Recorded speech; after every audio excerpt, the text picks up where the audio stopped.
Hi guys, it's Paul Webb from Boxing King Media in association with theboxingking.com. I'm joined today with trainer, manager, promoter, gym owner Joe Gallagher.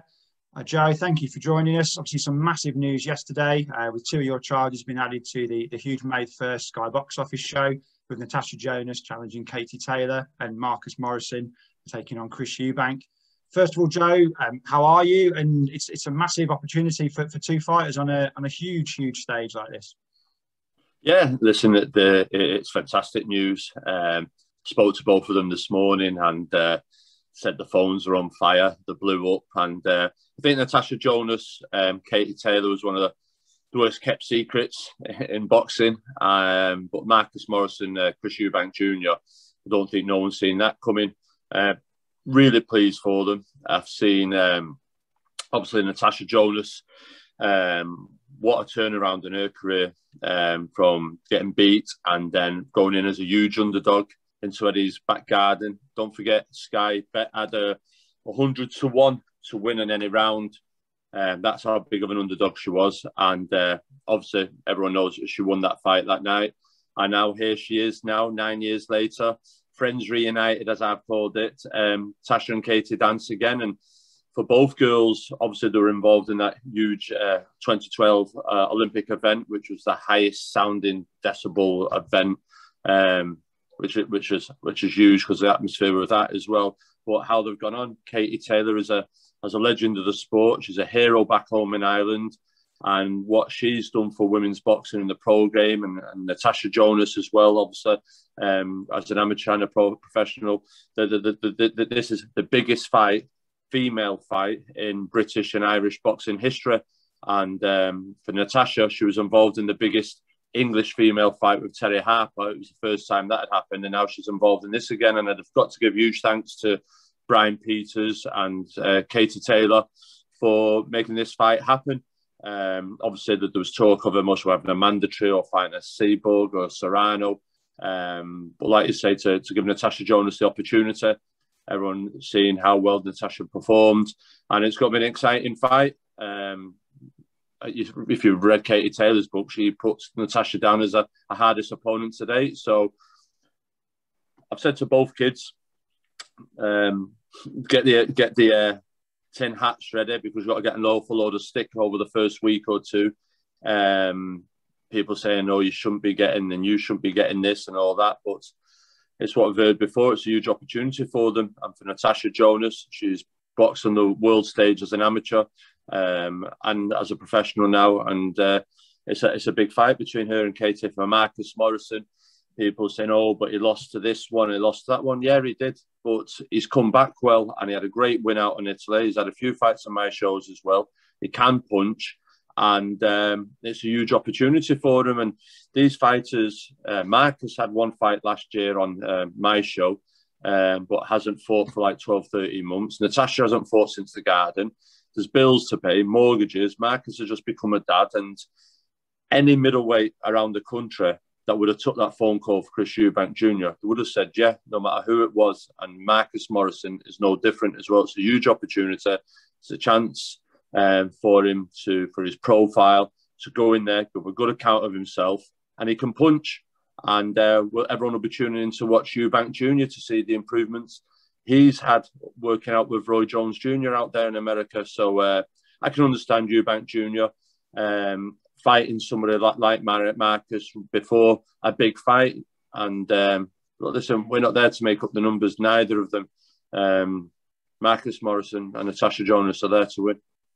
Now, in the years that you've been involved in the sport, it's not the first time you've gone into a show being in the corner of the supposed underdog.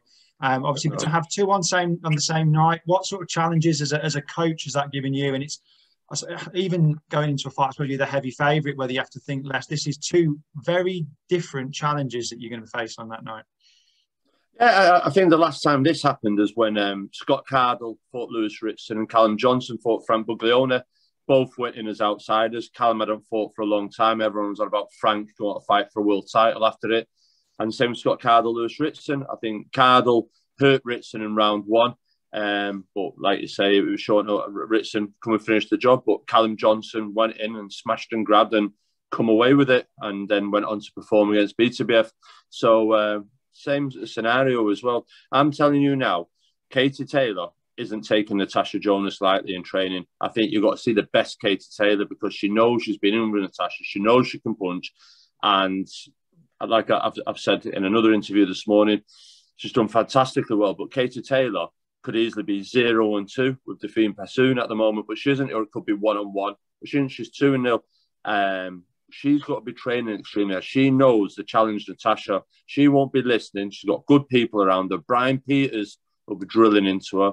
I know Brian Peters used to manage Matthew Macklin when I trained Matthew Macklin, so no one wants to see the upset, and Katie Taylor will be trained like a demon, and Natasha Jonas has to do that. So that's a huge compliment, regardless of what anyone says, on how much of a serious threat Natasha Jonas is to Katie. And for Marcus Morrison, like you say, he's got a punch. He had a great win out in Italy, and like you say, he was. Some people could have said the Wellborn fight should have been stopped earlier when Wellborn turned his back after he had dropped him and busted his ear. But he didn't. Fair play to Wellborn. He stuck into it and came back well. Then you see Wellborn go on then and win the British title. So he hasn't lost to Morrison. He lost a 4-round fight. But he's come back well. Marcus can punch. He's ambitious. And it's a huge opportunity.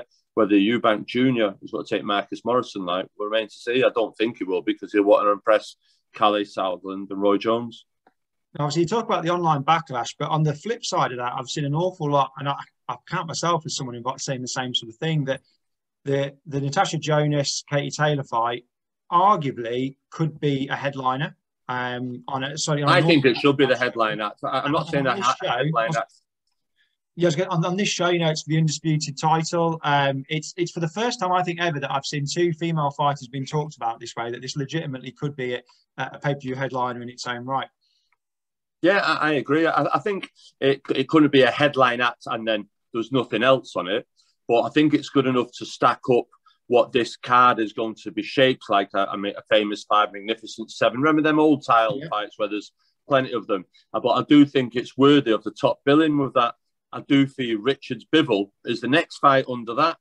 Then you'd most probably look at Chisora Parker, the next one, and Eubank Marcus Morrison. Then, do you understand? Yeah. Bivol and Craig Richards is a great fight, and I'm really looking forward to seeing that. But I do agree. I think it'd be a massive statement if it was. I don't think there will, because if there will, I'm sure Natasha Jonas will be straight on the phone wanting top of the bill money. So I think it's a way of keeping them there. But like I say, I do think it's a fight that everyone's going to be wanting to talk about. That's good for the game, do you understand? Both girls. I think it's a shame it isn't, because they've missed a trick here, because we could celebrate boxing and female boxing in these two as like the biggest fight, and because of the Olympics, but it's supported with good undercard fights, world title fights, and people would pay and watch it, and the build-up of it. I think it's really good. I think they might have just missed a trick here, because what other fight could you make a pay-per-view? Clarissa Shields, Savannah Marshall, possibly. Like you say, it's good that the fight's on anyway. I'll leave that to Natasha's management company, MTK, and Eddie Hearn and everyone else to try and sort out. But the fight's on, and that's all that matters. Exactly. And obviously, there's been a lot said, about your relationship with Eddie Hearn. I think this, to me anyway, this puts to bed that there are lingering issues. You've got two of your guys on the show. Obviously, you're going to be a huge part of this show. Has it been easy to separate, obviously, the issues, the Callum Johnson issues, with the rest of the relationship? And do you think sometimes that fans and media don't quite understand the bigger picture rather than just an individual fighter? Yeah, like I say, there's the thing with Eddie Hearn, there's no problem whatsoever. Obviously, we've seen Callum Smith fight Canelo. We spoke when we were out there. He's offered me the Billum Smith fight for Sam Hyde. Like I say, Sam wasn't going to be ready in time. Obviously, here seeing now Natasha Jonas fighting Katie Taylor, Marcus Morrison fighting Chris Eubank, although that was done with Team Southland, Calais Southland. It is what it is in boxing. It was noted last year. Eddie Hearn said he doesn't have no obligations to do anything with Callum Johnson. They never had a contract. And I don't think hardly any of my fighters have had any matchroom contracts. They've always, and that's how we saw it with Eddie, for the fact that it's a shake hand and fight by fight deal. So, just the Callum Johnson situation, it just got to a point where they made an offer, it wasn't good enough. And we said, all right, then we'll fight Josh Buatsi in December on the AJ bill. That didn't come back. So Callum Johnson said to me, listen, I'm not going to be sitting here waiting until Josh Buatsi is ready. I need some work. And he looked at what was happening with Yarde and the Arthur. He said, I want to get involved with that over there. So Eddie doesn't care about me. So I'm like, okay then, son. And it's the fighters that tell me what to do. I go out and do as a manager, bring back to the table, present them to it. And it's up to them. It's very much like Callum Smith when he was going in the World Boxing Super Series. Eddie Hearn wanted to fight him, James DeGale, in a pay-per-view. Callum Souderland wanted to go in the tournament. I got the offers, put them on the table to him. There was the numbers, the figures. And he said, no, I'm not going to DeGale. I want to go in that. So I says, okay, then that's what we're doing. So that has always been the case. So, I'm the easy person to kick. But at the end of the day, it's not the fire. Callum Smith was the one that chose to fight Canelo on 4.5 weeks' notice. Nobody else. Callum Smith chose to go in the World Boxing Super Series. I just go then and represent and tell everyone else. So, yeah, it's sometimes some people are easy to be point fingers at, but they don't understand sometimes the differential stuff goes on between a trainer and a manager's role. Obviously, Callum Johnson, you mentioned there. Obviously, what do you see the next opportunity for him? You know the fights he wants to be involved in, but do you see him getting out in it with a different sort of opponent before then, or does he want to go straight into the likes of Lyndon Arthur and Yarde? No, listen, Callum Johnson. We spoke with Frank and George, and we've planned what we want to do. He's got an exciting 18 months ahead, providing he keeps winning. His fight announcement's got to be announced very soon. We should have that tied up all this weekend. And he'll be. We know where we want to go, and he wants to get in that world after BTBF fights again this weekend. I think it's tonight. So that's what we want. He'd love a rematch with him, but he'd love the Joe Smith fight. There was talk about it happening last year. We agreed to it. It didn't happen. We agreed to Bivol. It didn't happen. We agreed to Buatsi. It didn't happen. So there's numerous fights that didn't happen. But the Joe Smith one, there was lots of interest at the time. They both fought on the same bill. Callum had beat Monaghan. Smith had given Bivol a good fight. And Joe Smith's aware of Callum Johnson. Callum Johnson's aware of him. And me personally, I think that's a brilliant fight. I think them two going at it. Joe Smith's a great fighter. Comes forward, has power. Throwback style, Callum Johnson. Yeah, listen, that fight will do great viewing figures in America. That's a real. I sit back and look at it. I've said to Callum Johnson, listen, I know we had a war BTBF. We've got to have another one with Joe Smith. Well, that's a great fight. I think that'll get good viewing figures. And I think that's potentially got to. I know it's hard to put it without happening, but that could be a real old school fight. That's a Gatti War that I like, heavyweight type of division. That's both fighters stood there going at each other. And that's something that Callum Johnson's excited about. And hopefully Frank can deliver that for us. Obviously, a fighter that you worked with for a long time, Liam Smith. Obviously, looks like he's gone on to different opportunities. How was that amicable wise? And is it just one of those things again? You know, some fighters are in, some fighters are out the door. Well, I haven't spoke to Liam. We've not had a conversation yet. We've just had a bit of dialogue on text messaging. He's in America. I think he's due back this weekend. But I got told, I think yesterday, Manny Robles has done an interview saying that he's in Liam's corner in Russia. So, as always, you always ask to know, what's in the thingy. So, yeah, it is what it is. And I just wish Liam all the best. We had a good 10 years together. And we had some great nights. I thought his performances against Canelo and Jeremy Mungai. Canelo was really good. I think without a good training camp, he had a bad cut. And Munguia, he thought he did well for someone that was inactive. I do think there's another world title in him. I do feel he has a hard fight out in Russia. But this will really get Liam's juices going. And listen, it's an opportunity for kids as well, like with Scott Quigg.